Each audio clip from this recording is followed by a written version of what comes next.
Le Cantique des Cantiques, chapitre 3. Sur ma couche, pendant les nuits, j'ai cherché celui que mon cœur aime. Je l'ai cherché, et je ne l'ai point trouvé. Je me lèverai, et je ferai le tour de la ville, dans les rues et sur les places. Je chercherai celui que mon cœur aime. Je l'ai cherché, et je ne l'ai point trouvé. Les gardes qui font la ronde dans la ville m'ont rencontré. Avez-vous vu celui que mon cœur aime? À peine les avais-je passés, que j'ai trouvé celui que mon cœur aime. Je l'ai saisi, et je ne l'ai point lâché, jusqu'à ce que je l'ai amené dans la maison de ma mère, dans la chambre de celle qui m'a conçu. Je vous en conjure, filles de Jérusalem, par les gazelles et les biches des champs, ne réveillez pas l'amour, avant qu'elle le veuille.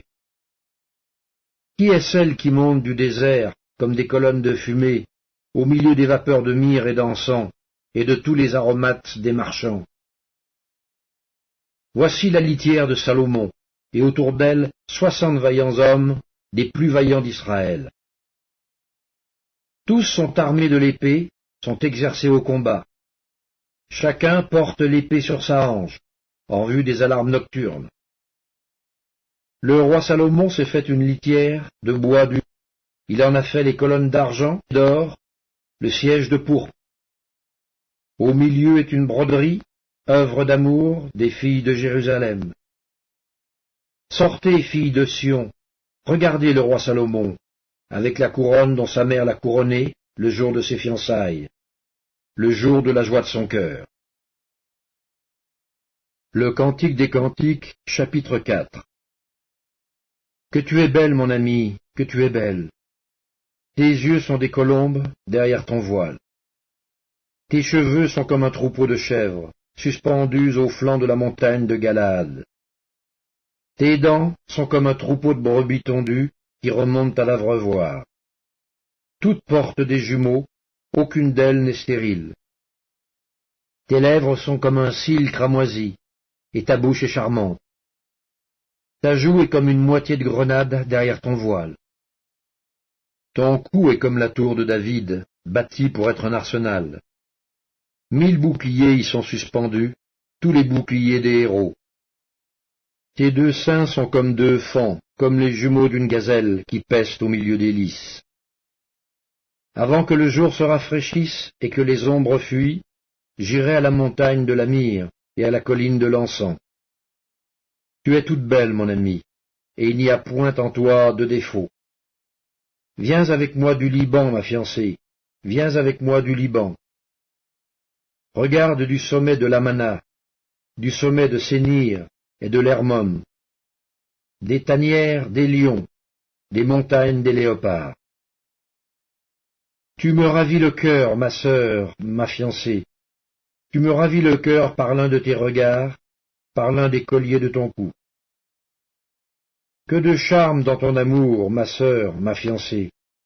Comme ton amour vaut mieux que le vin, et combien tes parfums sont plus suaves que tous les aromates. Tes lèvres distillent le miel, ma fiancée.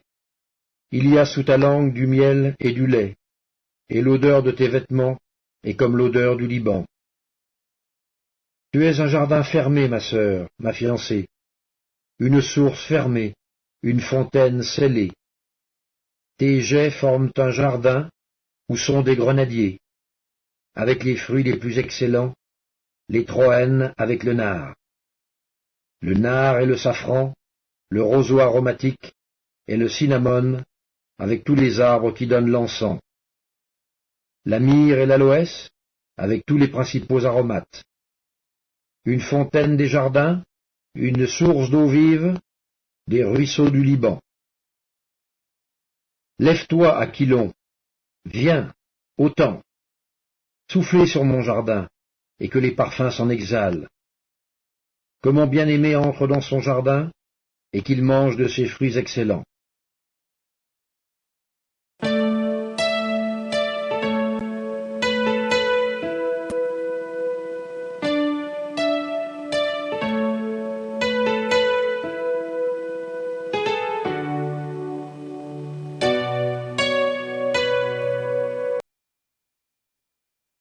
Les Actes des Apôtres, chapitre 24. 5 jours après arriva le souverain sacrificateur Ananias avec des anciens et un orateur nommé Tertulle. Ils portèrent plainte au gouverneur contre Paul. Paul fut appelé et Tertulle se mit à l'accuser en ces termes. « Très excellent Félix, tu nous fais jouir d'une paix profonde, et cette nation a obtenu de salutaires réformes par tes soins prévoyants. C'est ce que nous reconnaissons en tout et partout avec une entière gratitude. Mais pour ne pas te retenir davantage, je te prie d'écouter dans ta bonté ce que nous avons à dire en peu de mots. Nous avons trouvé cet homme qui est une peste, qui excite des divisions parmi tous les Juifs du monde, qui est chef de la secte des Nazaréens, et qui même a tenté de profaner le temple. Et nous l'avons arrêté.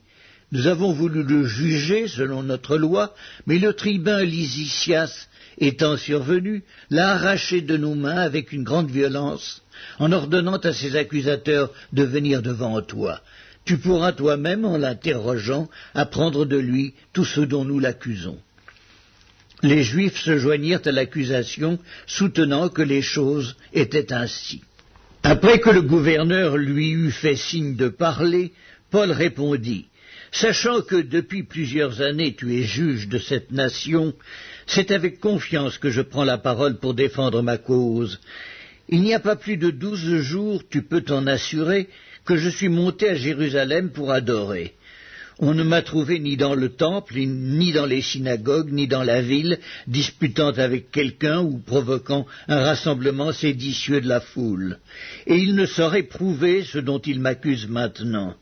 Je t'avoue bien que je sers le Dieu de mes pères, selon la voie qu'ils appellent une secte, croyant tout ce qui est écrit dans la loi et dans les prophètes, et ayant en Dieu cette espérance, comme ils l'ont eux-mêmes, qu'il y aura une résurrection des justes et des injustes. C'est pourquoi je m'efforce d'avoir constamment une conscience sans reproche devant Dieu et devant les hommes. Après une absence de plusieurs années, je suis venu pour faire des aumônes à ma nation et pour présenter des offrandes. C'est alors que quelques Juifs d'Asie m'ont trouvé purifié dans le temple, sans attroupement ni tumulte. C'était à eux de paraître en ta présence et de se porter accusateurs s'ils avaient quelque chose contre moi. Ou bien que ceux-ci déclarent de quel crime ils m'ont trouvé coupable lorsque j'ai comparu devant le Sanhédrin, à moins que ce ne soit uniquement de ce cri que j'ai fait entendre au milieu d'eux. C'est à cause de la résurrection des morts que je suis aujourd'hui mis en jugement devant vous. Félix, qui savait assez exactement ce qui concernait cette doctrine, les ajourna en disant « Quand le tribun Lysias sera venu, j'examinerai votre affaire. » Et il donna l'ordre au centenier de garder Paul en lui laissant une certaine liberté et en n'empêchant aucun des siens de lui rendre des services. Quelques jours après, Félix vint avec Drusille, sa femme, qui était juive, et il fit appeler Paul. Il l'entendit sur la foi en Christ.